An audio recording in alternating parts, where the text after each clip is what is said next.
Halo, perkenalkan, nama saya Novi Angelina, saya dari kelas 12 MIPA 4. Hari ini saya mau mereview 3 buku yang sudah saya baca. Yang berjudul, yang pertama ada Sebuah Seni Untuk Bersikap Bodoh Amat, Jika Kita Tak Pernah Jadi Apa-apa, dan Berdamai Dengan Diri Sendiri. Saya pilih 3 buku ini karena temanya self-improvement atau pengembangan diri. Langsung aja ke buku yang pertama. Ada buku Sebuah Seni Untuk Bersikap Bodoh Amat. Jadi ini ditulis oleh Mark Manson. Ini buku terjemahan. Jadi judul aslinya itu adalah The Subtle Art of Not Giving a Fuck. Dan ini diterjemahkan oleh F. Wicaksono. Diterbitkan pada tahun 2016 dengan tebal buku 246 halaman. Informasi penting yang bisa saya ambil dari buku ini adalah arti 3 seni dalam Sebuah Seni Untuk Bersikap Bodoh Amat. Yang pertama, masa bodoh bukan berarti acuh tak acuh. Masa bodoh hanya menjadi nyaman saat berbeda. Yang kedua adalah untuk mengatakan masa bodoh terhadap kesulitan, pertama-tama kita harus cari hal yang lebih penting dari kesulitan itu. Dan yang ketiga, entah kita sadari atau tidak, kita cenderung untuk memilih suatu hal untuk diperhatikan. Buku ini juga bilang kalau kebahagiaan datang dari memecahkan masalah. Ada kutipannya yaitu, Anda menemukan masalah, Anda menikmatinya, dan menikmati proses pemecahannya. Sayangnya bagi semua orang, hidup tuh nggak sesimpel itu, karena mereka menghadapi masalah setidaknya dengan 2 cara. Yang pertama, penyangkalan. Mereka menyangkal kalau mereka punya masalah. Yang kedua, mentalitas korban, dimana mereka kayak, aku tuh nggak bisa melakukan hal apa-apa buat menyelesaikan masalah ini, aku tuh nggak bisa apa-apa.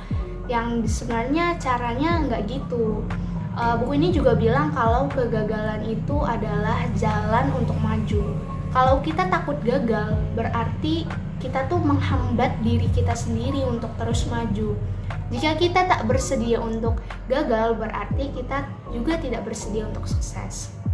Kesimpulannya, buku ini mengajarkan kita bagaimana memilih hal yang penting dan hal yang tidak penting, karena hidup kita ini singkat. Jadi lebih baik kita memanfaatkan waktu yang kita punya dengan sebaik-baiknya dan memperhatikan hal-hal penting dan bermakna dalam hidup kita.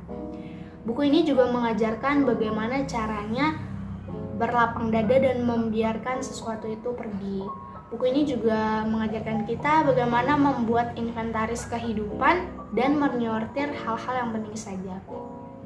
Review dari saya, menurut saya buku ini recommended buat dibaca, worth it buat dibeli dan dibaca, karena buku ini tuh benar-benar menginspirasi, benar-benar membuka pikiran saya. Kebetulan saya tuh udah punya bukunya lumayan lama, jadi saya benar-benar suka sama bukunya, menginspirasi. Gak cuman menginspirasi, buku ini tuh juga menghibur, karena dia kasih kita cerita-cerita nyata yang diceritakan secara gayanya si penulis, kocak gitu. Nah, kelebihan dari buku ini menurut saya, covernya itu menarik, simple tapi menarik, judulnya tuh menarik dan benar-benar menginspirasi, memotivasi. Kalau kelemahannya itu bahasanya tuh agak sedikit berat, buat saya yang baca tuh agak berat. Jadi harus baca berulang kali baru nangkep maksudnya apa gitu. Sama buku ini tuh ada beberapa kata kasar ya juga. Kelemahannya itu sih, dan pembahasannya tuh ada yang nggak runtut. Nah, lanjut ke buku yang kedua. Buku yang kedua ini berjudul Jika Kita Tak Pernah Jadi Apa-apa, ditulis oleh Alfi Syahrin. Diterbitkan oleh Gagas Media tahun 2019 dengan tebal buku 236 halaman. Bukunya tuh cerita tentang apa sih? Bukunya ini cerita tentang kegelisahan terhadap masa depan, dimana realita kehidupan tuh dimulai. Jadi buku ini bercerita tentang penulis. Penulis ini mau masuk perguruan tinggi dan dia nggak lolos, dia terjebak gap year. Terus akhirnya dia masuk kuliah. Di kuliah dia merasa salah jurusan. Terus si penulis ini mahasiswa kupu-kupu atau yang kuliah pulang, jadi jarang bersosialisasi. Setelah dia lulus, Dia mengalami masa pengangguran, lalu dia mencari kerja. Setelah kerja dia malah bosan dan lelah terhadap apa yang sudah dia kerjakan sama ini hingga ingin resign. Nah, buku ini tuh bilang ke kita kalau betapa tidak berartinya perjuangan dan waktu yang kita habiskan untuk mengejar duniawi kalau kita sudah berhadapan dengan kematian. Tapi bukan berarti kita tuh harus pasrah, kita nggak ngapa-ngapain. Justru dari fase hidup itu kita akan menemukan nilai-nilai yang bisa membuat kita lebih bijak dalam memaknai semuanya. Buku ini juga bilang kalau kita tuh tidak boleh pantang menyerah dan terus berusaha untuk mencapai apa yang kita inginkan meskipun nggak selalu sesuai sama ekspektasi kita. Percayalah, di balik semuanya itu Tuhan punya rencana yang indah. Jadi intinya buku ini bilang ke kita kalau semuanya itu ada prosesnya, semua itu ada kekurangan, ada kelebihannya. Yang penting kita percaya sama Tuhan kita, maka semuanya nggak ada yang sia-sia. Menurut saya, review dari saya, buku ini recommended buat dibaca sama pelajar-pelajar yang udah kelas 12 yang mau masuk perguruan tinggi, membahagiakan orang tuanya tapi dia masih bingung pengen jadi apa. Terus cocok dibaca buat mahasiswa yang merasa salah jurusan dan ingin kuliah di luar negeri tapi selalu gagal. Buku ini juga cocok dibaca untuk para pekerja seperempat abad yang iri buat lihat teman-temannya udah sukses semua sedangkan dia belum. Itu sih. Dan buku ini tuh banyak quotes-quotesnya gitu. Kelebihan dari buku ini temanya tuh sangat dekat dengan realita kehidupan sehari-hari ya. Jadi kita lebih gampang relate sama apa yang diceritakan sama si penulis ini. Bahasanya mudah dipahami dan bahasanya sederhana. Alurnya itu terstruktur semuanya dan sangat menarik. Kelemahan dari buku ini ada kesalahan dalam penulisan kata, sedikit typo, dan juga ada kalimat-kalimat dalam bahasa Inggris yang mungkin gak semua orang itu ngerti. Buku yang ketiga, Berdamai dengan Diri Sendiri, ditulis oleh Mutia Sayekti, diterbitkan oleh Psikologi Corner tahun 2017 dengan tebal buku 224 halaman. Buku ini cerita tentang si penulis.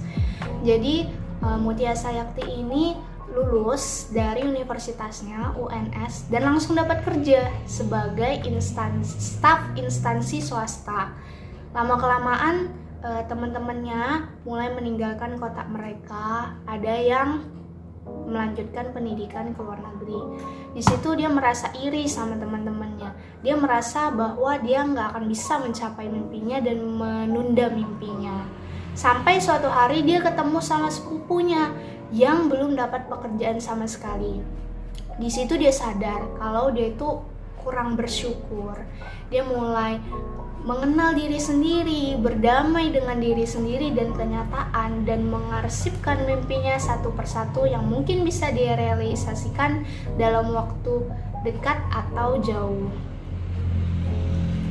Buku ini bilang kalau kita harus menerima apapun yang Tuhan berikan sama kita, mau kelebihan, mau kekurangan, karena banyak orang tuh merasa aku kurang ini, aku kurang itu, padahal mungkin potensi dalam diri mereka itu belum dimaksimalkan. Jadi kenali diri sendiri supaya bisa memaksimalkan kelebihan kita, kenali diri kita sendiri, berdamai dengan diri kita sendiri dan kenyataan, fokus sama apa yang kita pengen kerjakan dan capai mimpi.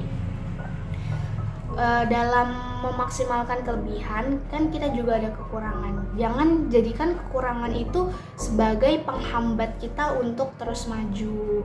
Kita harus menjadikan kelemahan kita itu sebagai hal-hal yang unik. Bersyukur dengan apa yang kita miliki dan tidak perlu sibuk melihat hidup orang lain. Pokoknya fokus sama diri sendiri dan capai mimpi. Buku ini cocok untuk dibaca sama orang yang lagi insecure atau merasa suka rendah diri, kayak suka menyalahkan diri sendiri Padahal sebenarnya buku ini tuh bisa menggali potensi dalam diri kita, supaya kita caranya apa? Caranya mengenali diri kita sendiri, berdamai dengan diri kita sendiri, fokus untuk meraih hal-hal yang penting dalam hidup kita. Jadi buku ini bisa membuat kita jadi lebih pede, menambah kepercayaan diri kita. Kelebihan dari buku ini itu judulnya menarik ya.